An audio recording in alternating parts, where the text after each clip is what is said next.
Africa is a continent, and as many of us know, the continent is not a single country. Africa is currently divided between 54 different independent countries, but what would happen if all of these countries united today to form a united African state? What would Africa the country look like in the world, and how powerful of a country would it actually be?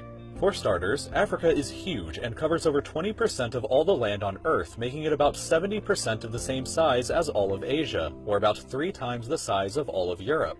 1.2 billion people currently live in Africa, or about 16% of the entire global population. So interestingly, a united African state would actually have a smaller population than both India and China. But this wouldn't be the case for very long, since Africa is currently experiencing the largest population boom in the world. The population of the continent has doubled since just 1990, and the continent is expected to surpass the populations of both India and China in the same year, 2022.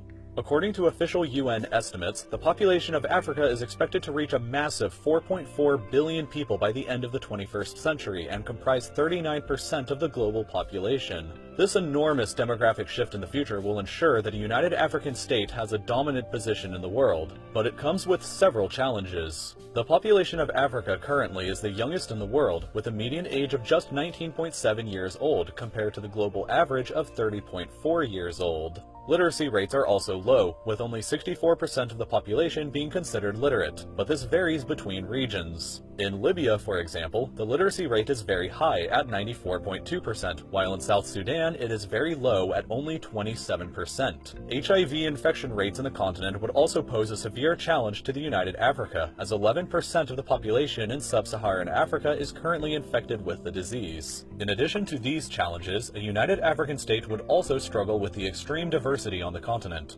Africa is the most linguistically and ethnically diverse continent on the planet, where somewhere between 1,250 and 3,000 languages are spoken. Because of this, Africa is the most multilingual place in the world, where many people speak at least 2 African languages and 1 additional European language. A situation similar to South Africa, where there are 11 official languages, would probably have to exist. The most common languages are Arabic, spoken by about 17% of the population, mostly in North Africa, Swahili by about 10% located mostly in Southeast Africa, Berber by 5%, and Hausa by another 5%. English, French, and Portuguese are very common lingua francas understood by a large amount of people, where English is understood by 13% of the population, French close behind at 11.5%, and Portuguese by 3%. All of these languages would probably have official status as well as several others. There are hundreds if not thousands of different ethnic groups that exist in Africa. We're used to seeing this map to represent the continent, but a more accurate map may be this one, which shows how incredibly diverse the continent really is. Because of this, it's almost impossible to give figures for exact ethnic populations in the continent, but no one single group would even have over an 8% share of the total population.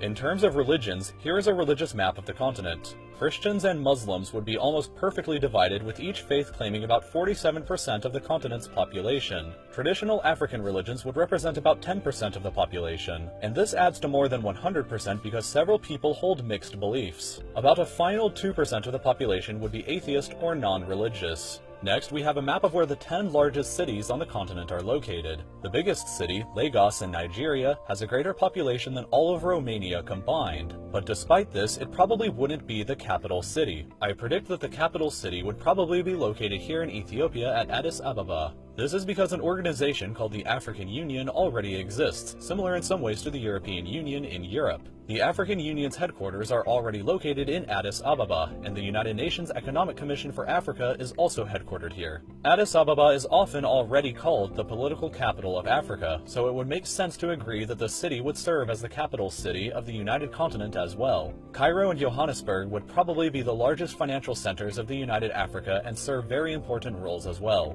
Africa is incredibly rich in natural resources, possessing 90% of the world's platinum, 50% of its gold, 50% of its diamonds, and another 33% of its uranium. Despite this, however, it remains the poorest continent on the planet. The United African State would have a GDP of 2.39 trillion US dollars, making it only the 7th largest economy in the world. It would barely beat out India's economy, but remain behind those of France, the United Kingdom, and Germany. The GDP per capita of Africa would only be $1,992 per year, but that figure isn't totally accurate of how crushing the poverty on the continent actually is because of rampant government corruption. According to the World Bank, poverty is defined as living under $1.25 per day. Based on that, 50% of the population of sub-Saharan Africa would be living in poverty, with the average poor person on the continent living on less than 70 cents per day.